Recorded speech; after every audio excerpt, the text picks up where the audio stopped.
Good morning, everyone. It's the 15th of March. How has that happened? Welcome back to the third and final video in our Unstoppable Parent in Conversation series for this week.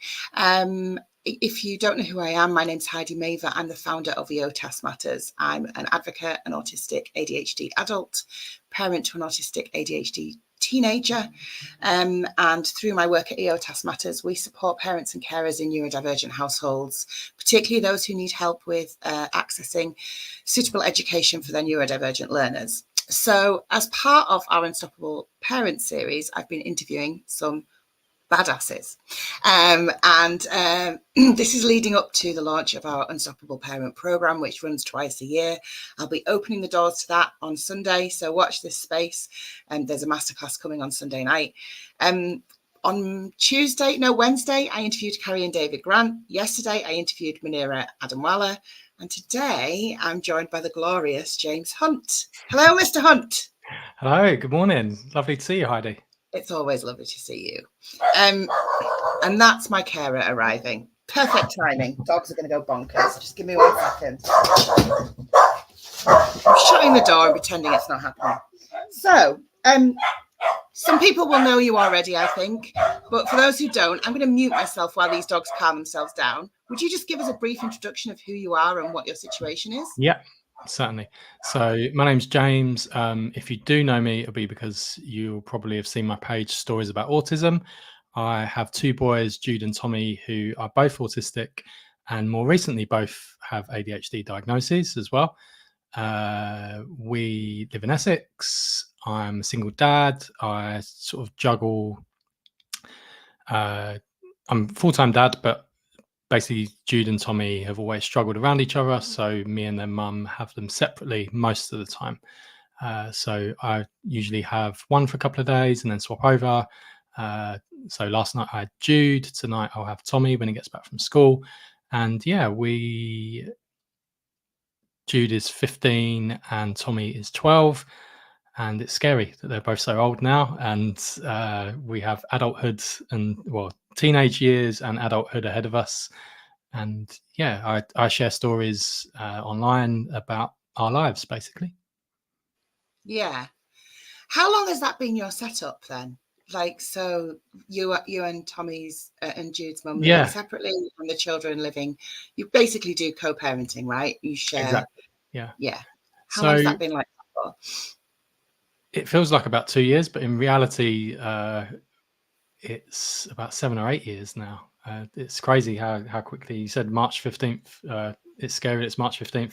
It's scary that it's, my boys are 15 and 12. So we separated in 2016. So coming up for 8 years, we've been living that way.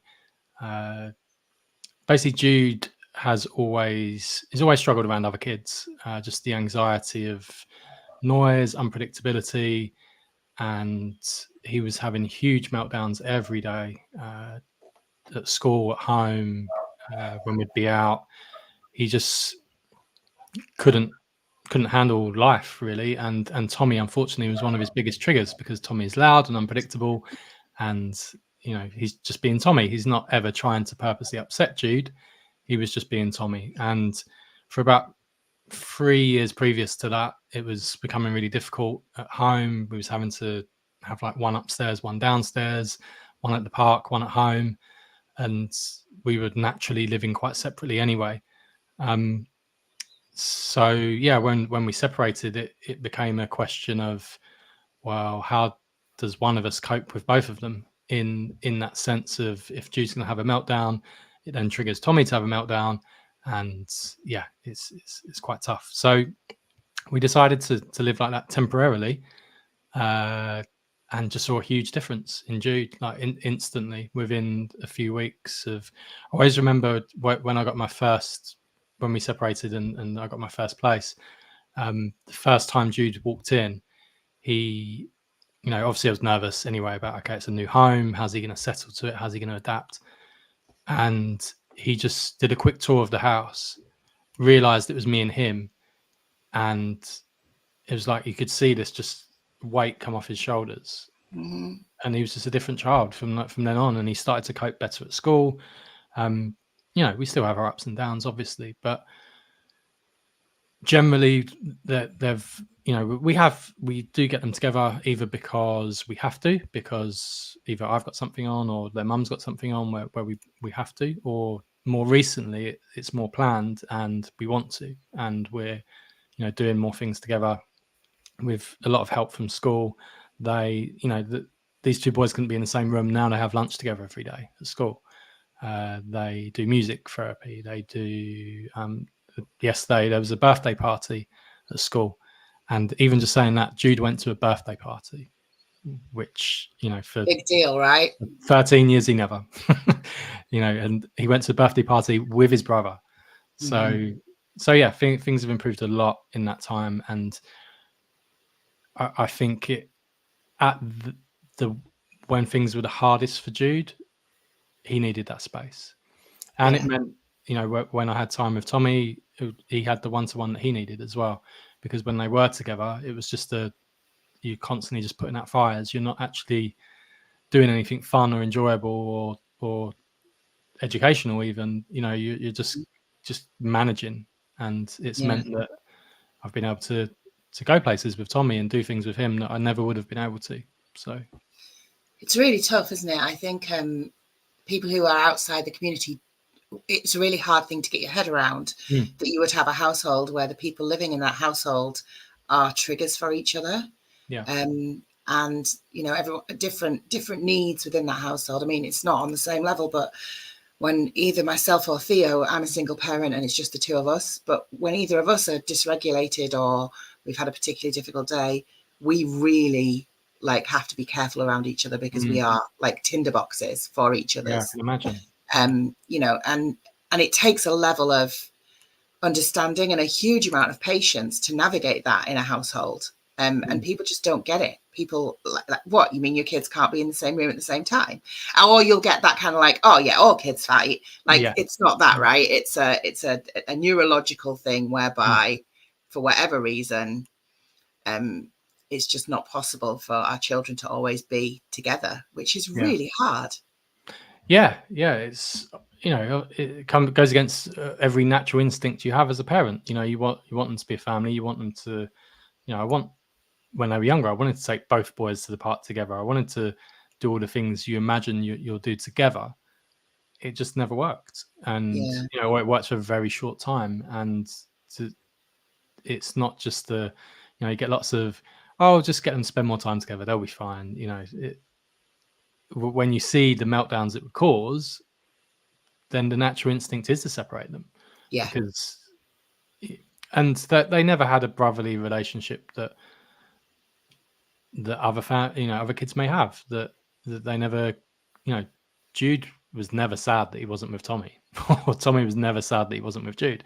They are very much about living their best life and doing all the things that they want to do. And as I say, now you can see there is more of a relationship, there is more of an understanding, but for 10, 11 years, it hasn't been that way.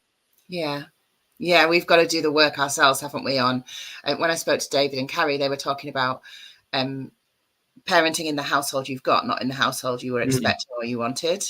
Yeah, that's really good. I think is a massive shift for lots of us who have children with additional needs or households where there's neurodivergence. Like it requires a big, you've got to turn the whole ship round, right? You've got to be in fact, you've got to get off the ship. You're not even get out of the water. Yeah.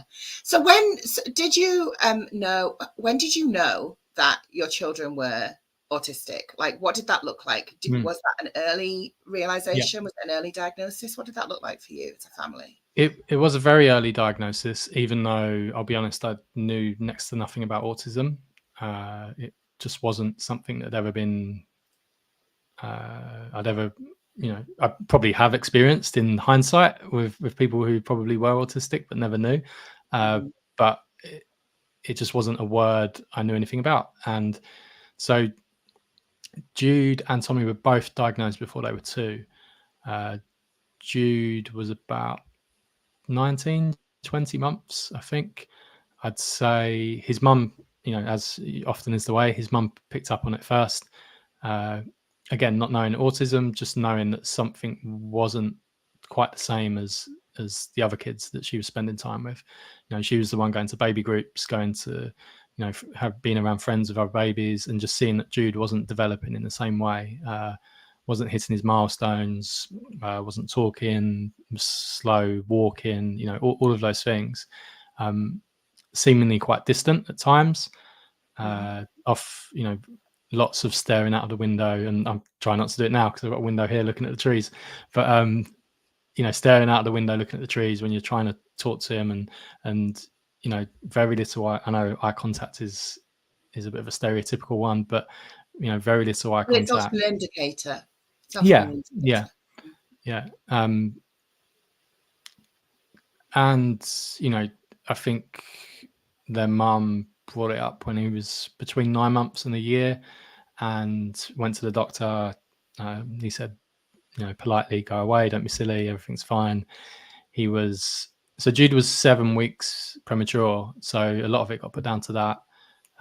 He's a boy, he'll catch up, that sort of, and they're the things you want to hear, right? I'll be honest, I took a lot of comfort from it, and was just, he's going to be fine, he's still going to be this amazing child and be intelligent and go to school and do all the things that we've always thought he's going to do. And so autism didn't even come up then. It was just what's going on, what's the reason? And for his mum it didn't go away. For me, it was probably more convenient that it went away, and obviously I was seeing him after work and weekends and not being around other kids at his age, so I didn't really get the experience that she did. And then we went on holiday. Again, he was just over 1, and we turned up and were staying in a place, and next door was a German couple. And I still really so vivid in my mind that, so we go into the garden, and our gardens are sort of next door to each other, and Jude's crawling around and this girl's running around, and she's talking and pointing out like auto, pointing at the car going past, and they asked how old Jude was, and she was younger than him by about 2 or 3 months. And I was like, wow, okay. It sort of struck me that, and made a joke about German efficiency and how they're just naturally better at these things. And she really wanted to play with Jude. She came into our garden, and Jude was just crawling away from her and just did not want to be around her. And he wasn't getting upset, but he just, she was just chasing him basically, and he was just crawling away. And I think that was the first time it sort of struck me like, okay, maybe we do need to figure out if there is something different here. Yeah. And can you remember the thoughts you were having at that time? Like, can you remember what you went through? Yeah. I think before I knew, or again, before the word autism came up and not really understanding autism, I kind of saw it more as like a temporary thing, like something he'd just, not that he'd grow out of autism, but whatever it was that was going on, he'd just be a bit slower and catch up. Yeah. And by the time he's 5, everything would be fine. He'd be talking, and then it was, and I think back then, I mean, you'll know that this is like 14, 15 years ago. Googling autism was very different to Googling autism today. There was no social media families out there to compare yourselves with. There was no, so autism was very medical, very, every explanation was very medical and very severe, and I couldn't get my head around it. Pretty scary. Yeah, it was scary, and maybe it was because of that, but it felt like the information just wasn't going in. I wasn't fully grasping. I was just like, well, no, that can't, that doesn't happen to us. It doesn't happen to us. That's not what life's going to be like. And by the time we got to having the assessment, I was going in there thinking he is autistic. Again, not really knowing what that meant, but just they're going to tell us he's autistic. And yeah, had the assessment for an hour or whatever it was, and and sit down, and we've got something to tell you. So, okay, your son has autism. So, okay, now what? what? And you get some leaflets and leave, and yeah, start start trying to discover Here's what some that means. literature. Off you go. Yeah. And to be fair, we did end up on a course about maybe 9 months, a year later, that was like a free local course. But again, I think at that time, also dealing with a chronic lack of sleep because Jude never slept, it just felt like even on that course, any information I took in, just it's like it fell out of my brain. I just couldn't maintain it. And I was just learning from him, really. Just, no, this works, this doesn't work. I don't know why or what it means, but it's something about the sensory system. What? I don't get it. So yeah, it was really, really tough those first few years of just trying to understand. And yeah, I guess going through a lot of well, what does this mean? What does it mean for his future? And your mind does project 10, 15 years ahead. Will he ever talk? Will he have a friend? What does it mean for our family life? Will we, go to the cinema, go to the beach, all those different things. And a lot of that has probably come true and a lot of it hasn't. So it's, like Jude and Tommy, don't really speak. They communicate in different ways, and that was a huge fear back then. But now it's just life. It's a reality. And of course, I wish I could speak and life was easier. But also we find ways to make the best of what it is. Yeah. I when you said about like when you're getting all this information and it's just falling out of your brain, that's so true for so many families. I think so many of our families are in, crisis in one way or another. Either their children's needs are not being met, or they're not able to be in school, or it's just not. And ensuring that you're not in peak learning mode then. No. and people are like, well, have you done some Googling? Like, mate, I can hardly even get my bra on the right way around. I'm sure you've had that experience also. It's like there's I think a lot of families feel like even if I knew where to look, it wouldn't be helpful to me because I'm literally in survival mode. Yeah. And I think it's fair to say, because I've followed you for a while and I know you a bit, that for the most part, you're not in survival mode now. You've found your flow a bit. How did that happen? Like, you made a decision, or because you do things differently and you have a choice as a parent of an autistic child to either try to do it the way that we're expected to do it, or go, we're not doing it that way. We're going to do it this way. Can you remember how that happened? Was it gradual or was it more of a... I think, I think it was gradual. I think that I always say that time helps everyone, right? The emotions I felt 14 years ago, they're just not the same because 14 years have passed and you've dealt with them in whatever way you have. And so I've learned a hell of a lot,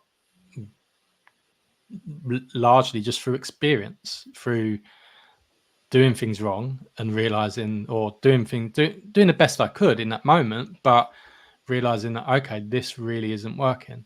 That, we need to try something else. And that's worked.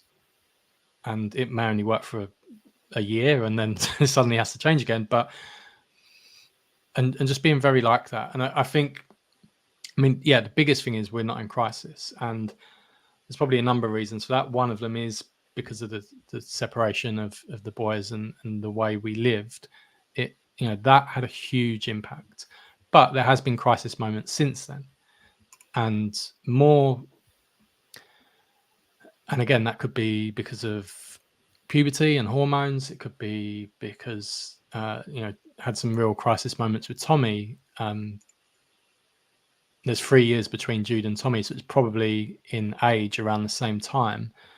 Tommy was about 7-ish, 6 or 7, and having a real hard time with him.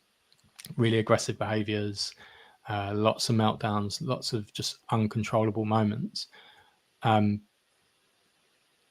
But by then, Jude was doing a bit better.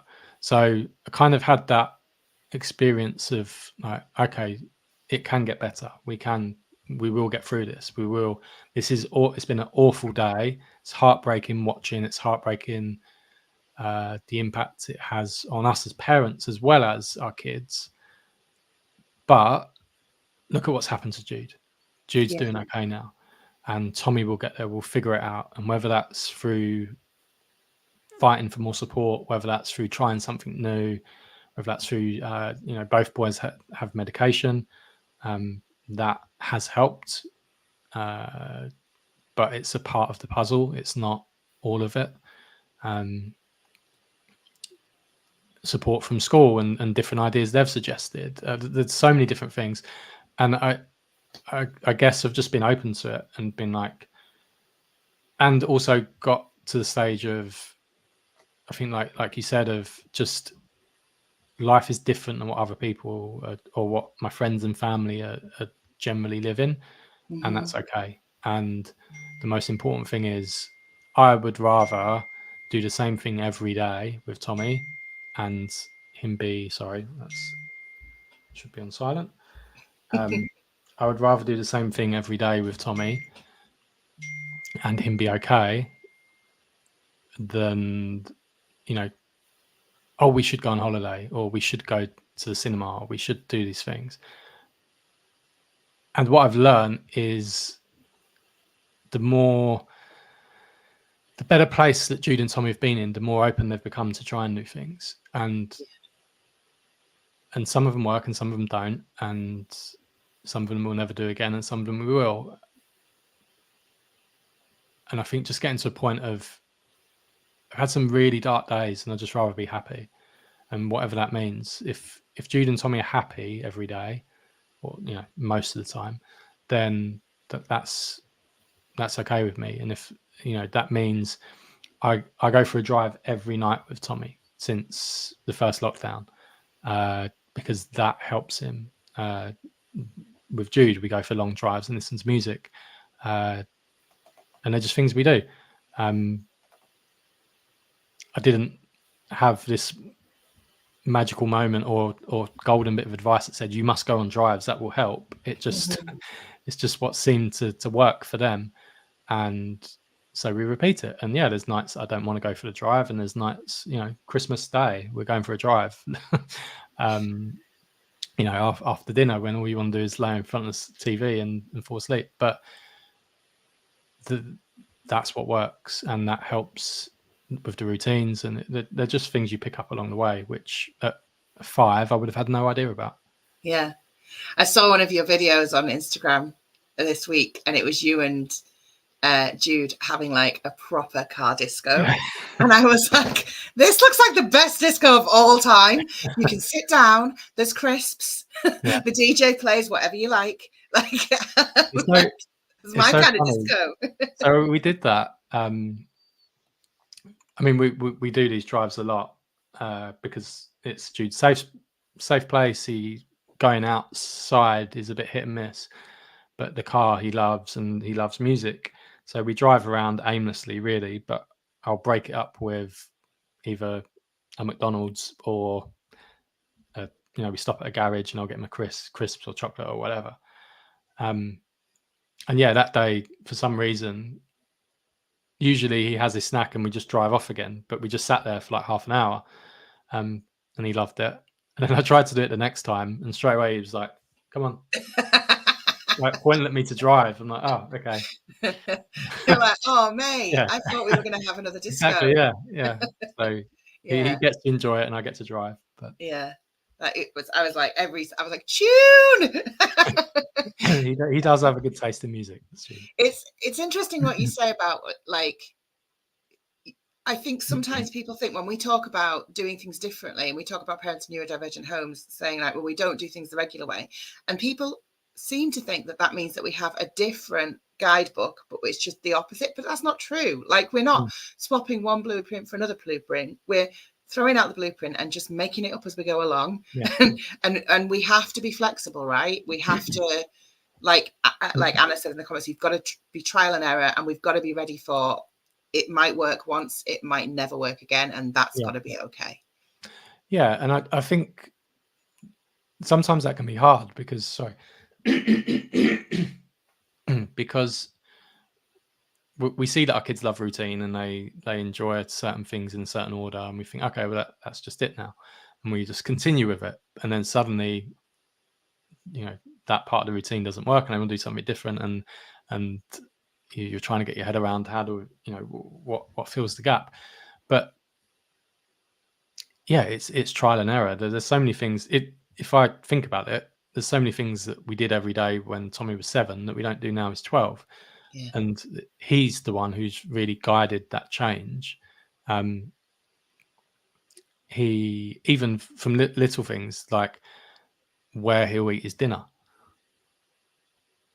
at the moment he eats so we have about a year ago I moved in with my dad to help look after him, and we built an annex in the garden so that we could all fit. So he'll eat his chicken in the annex because he has to have it separately, and then he'll eat his chips in the house. And before, many years ago, I probably would have fought to try and get him at the table, or I probably would have done these different things to think, no, he has to eat dinner at the table. And that's what he does. But a few months ago, he ate it all at the sofa.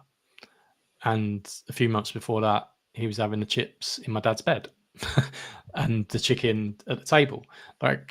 So he'll do something and he'll eat in my dad's bed, and I think, oh no, you've got to stop that. And then I realize that actually 2 weeks later, he's decided he's not doing that anymore anyway. So Yeah. why go through that stress of upsetting him, like battling with him to change this thing, because you're supposed to eat the dinner at the table? Yeah. Yeah. I mean, again, I'm on board with the eating chips in bed thing. I want to come and live in your house. So one of the things that I'm really keen on when we have these conversations is it can very easily become oh, this is awful. And I know that you're not in that space, and I'm so grateful that you're out like on social media talking about like how life is not awful all the time.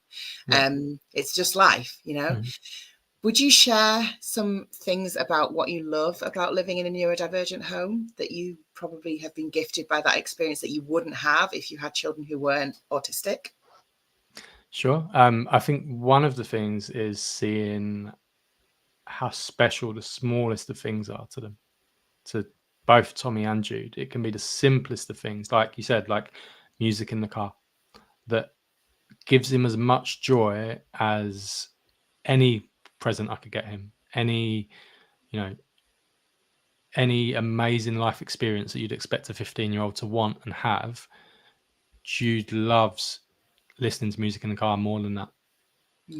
And you can see that they just enjoy life, and yeah, they have very hard moments, and we've had a bit of a tricky week with Tommy this week, but when they're happy and enjoying things, nothing else matters.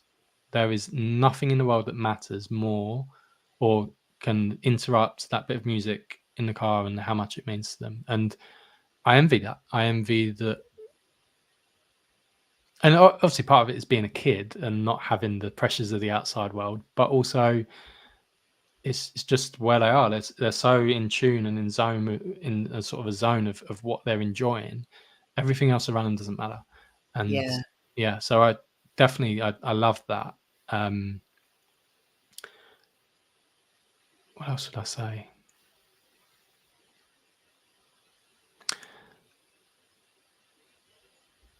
I mean, it's changed me massively. It's changed my outlook on the world and the way I interact with other people, the way I think a greater understanding of other people and other things they might be going through. I think that's really important.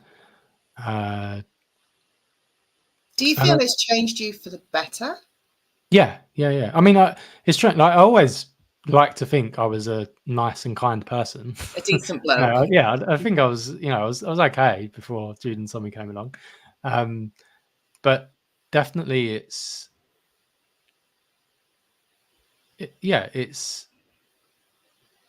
changed me in terms of what I want and what I see as happy and successful, and what I and as I said, just understanding of other people, and not even just are they autistic or not, but also just what anybody might be going through at any point, and that just having more empathy, I guess, of and that's come from Jude and Tommy. It's come from the many conversations I've had with other parents, with other autistic adults, with just learning more, I guess. Yeah, yeah, yeah. I feel the same.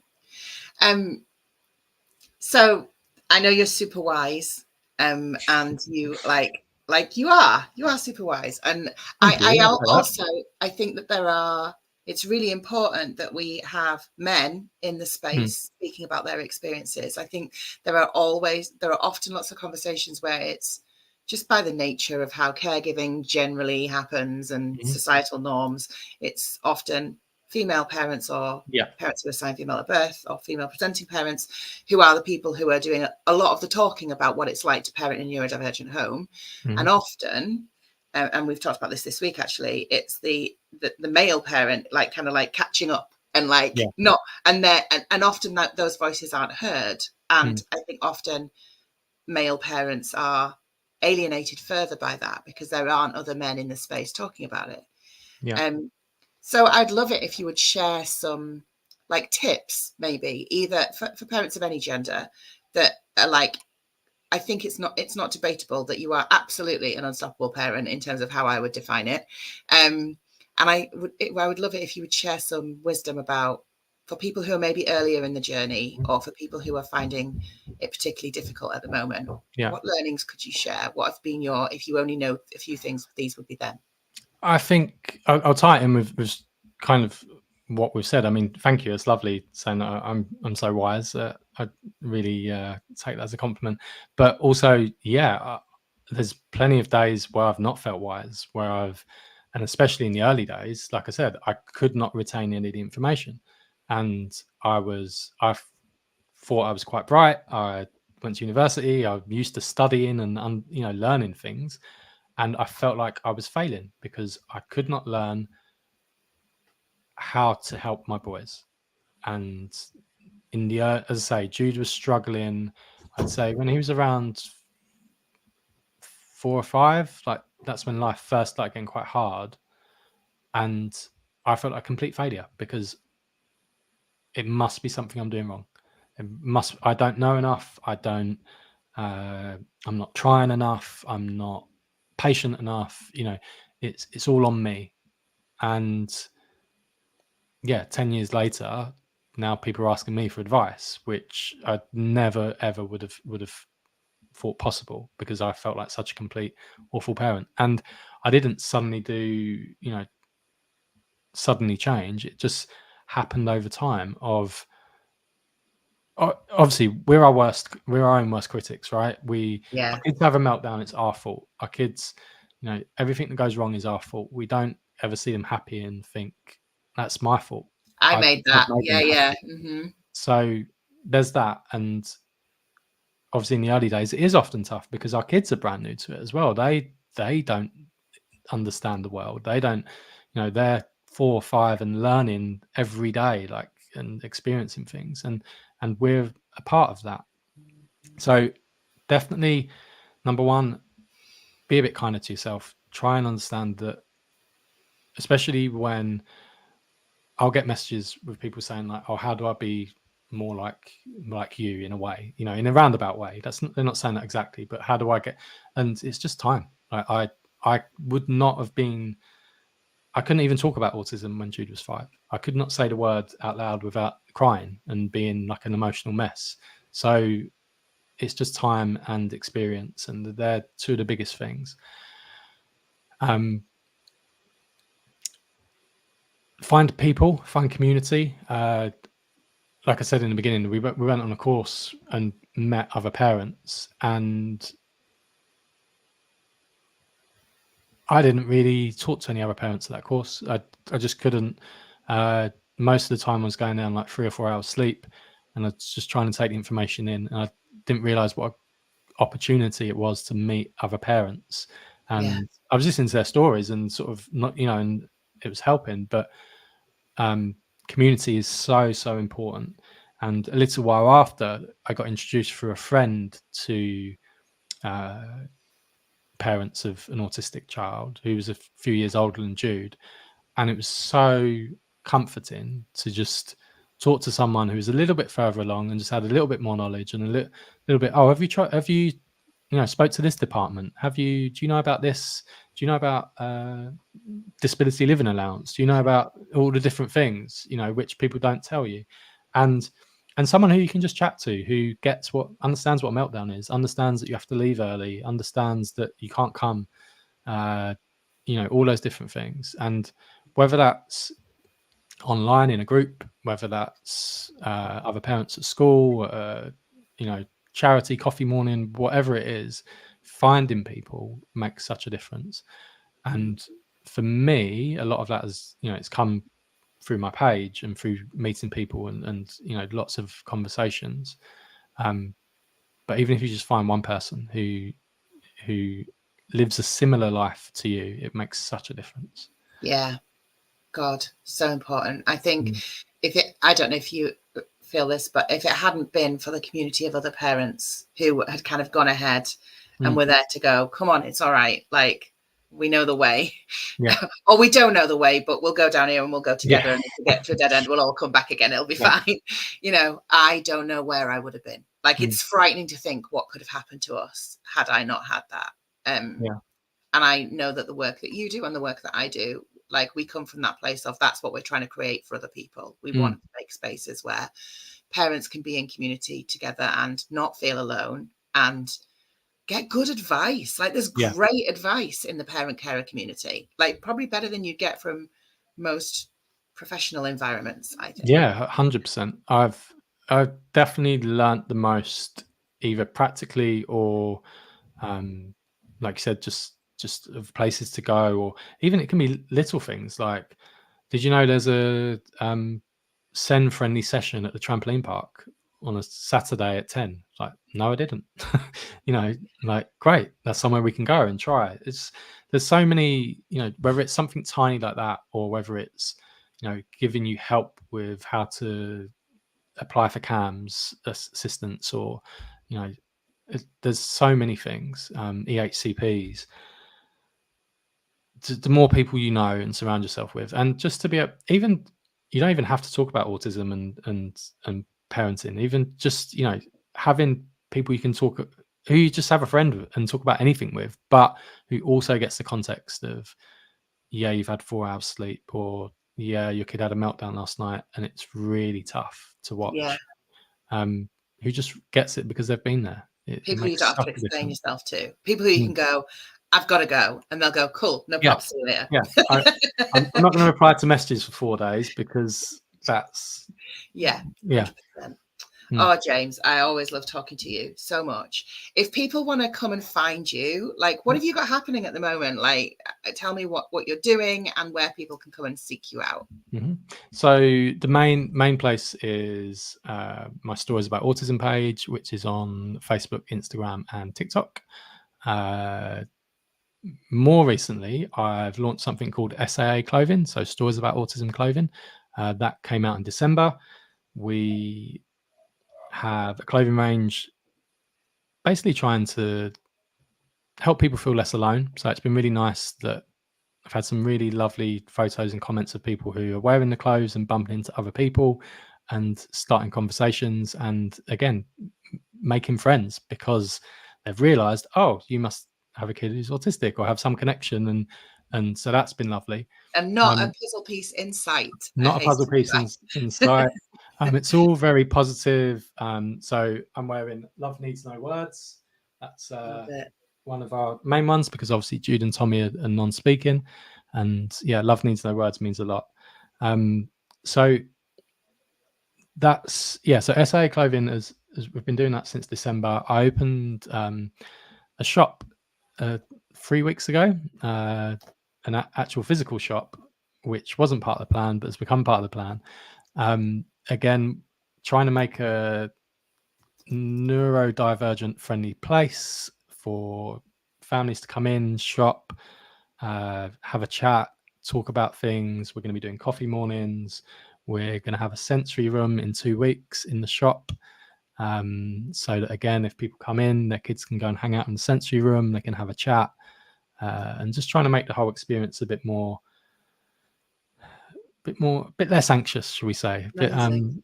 And And where's that? Where's the so shop? it's in Burnham on Crouch, in Essex, and we've had already, we've been open 3 weeks. Had families from Essex, Kent, Hertfordshire coming to visit, especially in half term. So that was really nice. And it is, people come in and we chat, and we, that they might buy something, they might not buy something, but we come in and we have a chat, and they fire off a load of questions at me, and I try and help as best I can. And then also, obviously, people from the local community coming in and like, oh, what's this? And I'm having conversations with them about autism, about ADHD, about neurodiversity, and trying to get them to just understand a little bit more. So that's been really good, and it's been great for me after about 5 or 6 years of working from home, to actually, I'm in the shop most days and get to talk to people and be, again, meeting other parents and having a chat. So yeah, that's been really lovely. Like you And say, things change, right? You probably would never have imagined 10 years ago that that's what you would be. No. You'd be a shopkeeper. No.